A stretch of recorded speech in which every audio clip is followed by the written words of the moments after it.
in right at the end there. Wow, I mean, the header from Muniz, I don't know how he ended up putting that wide. They would have got it to 2-1 and they would have a little bit more of a window of time. The last weekend there was just consolation. But I think Arsenal deserved it. You know, a bit better in the second half. They were a little bit better. Odegaard started to come into it a little bit. They created some chances. Fulham will argue that they created enough chances. But in the balance play, Arsenal did enough to win that game. Not inspiring, not a rip-roaring performance, but enough to win the game. And at this stage of the season, it's good enough. Yeah, but I spoke about before the game tonight, this was all a lead. This is all about next Tuesday for me. So tonight's performance mattered. They needed upon a performance tonight for me to give us an indication and give the Arsenal supporters hope that, you know, we can beat this Real Madrid. Show us something tonight which gives us a little bit of inspiration, a small little bit of confidence, belief that we can turn over this Real Madrid team. I didn't see that. I've got to be honest with you. Saka, of course, coming off the pitch. Martinelli was their best attacker.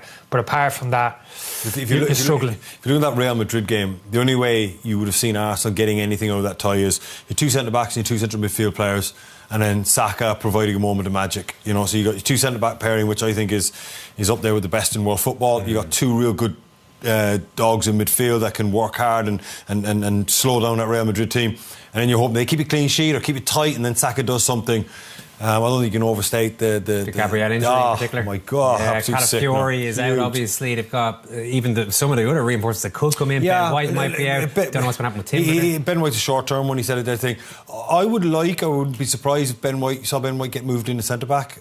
Centre midfield, and maybe Trossard coming in as that false nine. I think the midfield two and the front four pick itself. Partey, Royce, you've mentioned already. Martinelli, Saka, Odegaard and Marino. I think that's pretty much in place. Now, before the game we spoke about potentially place up for grabs. I think inside Arteta's mind, that's it. That's the six that he wants on the pitch. Unfortunately, because of what's happening behind tonight defensively, he might have to rejig that ever so slightly. I think it's easier just to pop Ben White inside. Ben White played centre half at Brighton. He's a good fullback, but I think Ben White is capable of playing centre-back, more capable than Timber. And I think for the onslaught that you're going to get against Real Madrid, you're going to need pace, and Ben White has that. It's from centre-back to slow down those Real Madrid attacks. I think Ben White, just in my mind, I just look at it, I think it looks a better fit. You're not convinced by Ben White at all? No, it's not that. I'm thinking of that Real Madrid front four. You know, I'm thinking of Mbappe, Vinicius, Rodrigo and Bellingham. And you know what, when I just picture them four in full flight, all that kind of combination, individual 1v1 ability, it kind of melts away in terms of the argument we're making, whether in terms of White or Timber, who comes in at full-back. Because I just think it's that's why Gabriel. You feel as if it's almost impossible. Gabriel missing is like Gabriel at centre back. You give him a fighting chance, but I think that without it could set you up. You're just going in. They fight fire with fire. You know, it's like we're going to have a shootout. I don't think that's not a fair fight. Fight fire with them. I mean, you're going to. The way Martinelli played tonight. But you go 4-for-4 means you take it. You go on the front foot. You step in. You press them high up the pitch. To press them high effectively, you go 2v2 at the back, like Damien suggested. Gabriel and Saliba. Maybe you take that chance, even against maybe Mbappe and Vinicius. But with Kiwior in there and potentially somebody else, I don't think you can do it. And you talk about taking a step back. You're talking about a low defensive block now, potentially playing a counter-attacking game against Real Madrid. So these are the options you have. How important is it just to get a win, though, after winning against Chelsea? Because the run of results wasn't great before that, and they've got Everton coming up at the weekend. Yeah. Listen, you know, they dropped some points recently. I think it's 2 wins in the last 6-ish, I think. You know, in all competitions, going out of the Cup to Newcastle was a blow as well. So a win at this time, especially after the international break, I'd be surprised if the manager didn't mention that afterwards. They're coming back after the international break, players have been away. You know, you want to get your players back in the building and start getting it right for the Real Madrid game. So a win is a win. It's a decent win, and the performance will be forgotten about. OK, most importantly, my 2-0 prediction was ruined near the end. We actually all got within one goal of a correct prediction in different ways, but it was a 2-1 victory for 5 minutes and he gets his goal. Yeah, you felt as if it was fated. The whole stadium was waiting for his appearance. He got a marvellous reception, and of course he does what he generally does when he's on the pitch.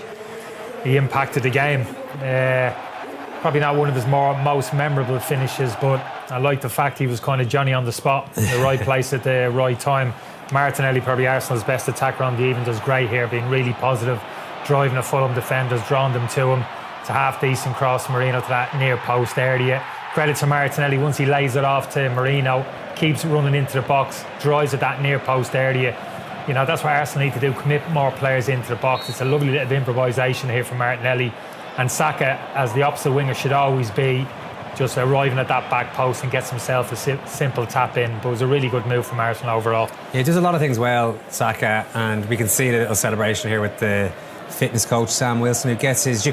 Saka has that reputation around the club, and you see, if anyone saw the Amazon documentary, you can see how good he is with people and how well liked he seems to be around the place. I mean, it's not the biggest thing in the world, but it seems quite evident by how everyone in the stadium is reacting to it. Yeah, look, it's a great moment for the fitness coach Sam Wilson. You know, it's a great recognition for him, because when you're out long term, you spend an awful lot of time with one person. You're best friends pretty much, you know, first thing in the morning right through the last thing of the day.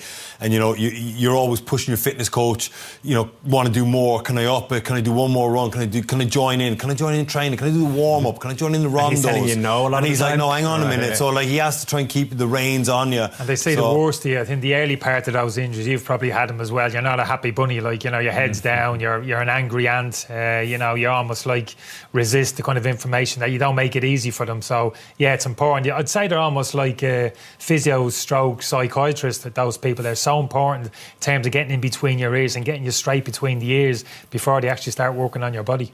I know we're saying Real Madrid won't be quaking in their boots at that Arsenal performance, but they probably won't be too happy to see we never Saka said that. back. Yeah. Well, okay. Well, you wouldn't think they would be. Yeah. I mean, Real Madrid are going to be favourites for that tie. But with Saka back, that's got to give them a puncher's chance, at least in attack. It gives Real Madrid something to think about. Yeah. You know, so Bukayo Saka is the type of player that in the lead up to the game, he has to be accounted for.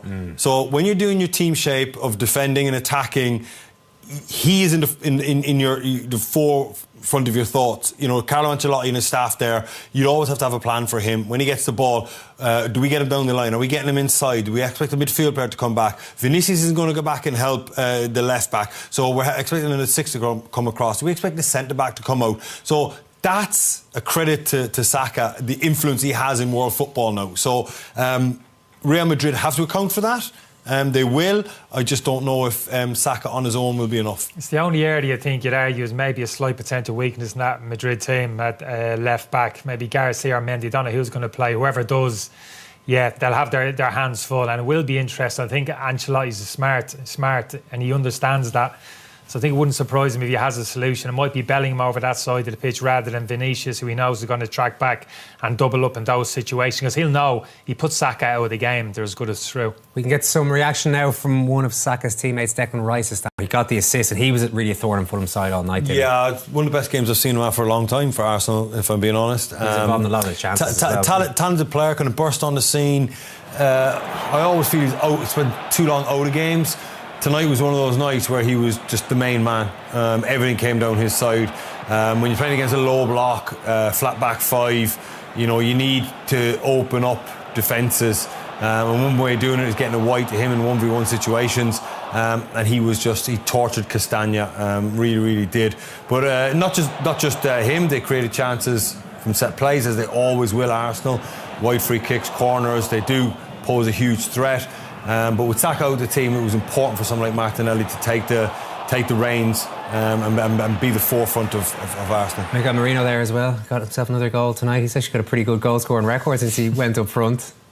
Yeah, no, I'm gonna fight his corner a little, because you have to remember he's a centre midfielder. He's been centre midfielder, shifted up to centre forward and said all the best. You know, you've got to do a job for us up there. It's not easy. Totally different position. Back to goal, facing back down the play. Don't think he's helped at times. Spoke about Odegaard this evening, detaching himself too much from the centre forward, not really helping him out. But I still think if you get good enough delivery into the box, occasionally will chip in. And he's not the medium to long term solution. We know that. But I give him a bit of credit. You know, his chin's up. He's trying to do the right things, trying to get into the right areas. And like you've suggested, he's chipped in with a few important goals. Were there a few cracks appearing in the Arsenal defence even before the late consolation goal thing with a few chances? Yeah, kind of ties into my theory about Ben White going in at centre-back. If you look at a lot of these chances, you know, Keogh are just not sure about him. This is a great move away here for them. Raul Jimenez has a nice shot. Listen, it's a good save, but again, it's tidied up, but it's more the crosses coming in the box, some of his positioning. Obviously, you got this one here where he gets in a good position, takes a touch, and Adama Traore takes it off him. I just get an uneasy feeling when he's on the pitch. They're nowhere near as solid. That much is obvious. And we're obviously expecting when there's a change at centre-back, you know, it won't look the same, but I'm not sure this guy has what it takes, and certainly not against Real Madrid. Obviously, the breakaway here, this is the miss from Muniz. I can't believe he's missed this. But again, if you look at Kiawar's position, he's only got one player to mark. All you got to do is stay with him, stay with him, stay with him. He drops onto the line for some reason. I have no idea why any centre-back... He's pointing at the straight. Somebody else needs to take the striker. Yeah, but you're centre-back, you're one-on-one. There's only one in the box right now, 2 centre-backs. Okay, there's one arriving. Maybe he gets taken by the run there of Pereira. But still, go and take Pereira. You don't drop onto the line. And then obviously the goal comes as well with him. Look, he's got Muniz. His first instinct is always take a step back, and that's why he doesn't get close enough there to Sessegnon for that header. I think you got to be touch tight in the box, and I think his first instinct is always take a step back. That's a protective thing. I want to give myself space and time to make a decision. I just rather him go and engage. Like you said, if Muniz had scored that earlier chance, then maybe there would have been a bigger window to get an equaliser. As it was, it ended up being a consolation goal for a player who is capable of scoring these off the bench. Yeah, absolutely. I thought they were better Fulham second half with the substitutions that they made. Lewis Skelly here, I thought, had a very dodgy second half.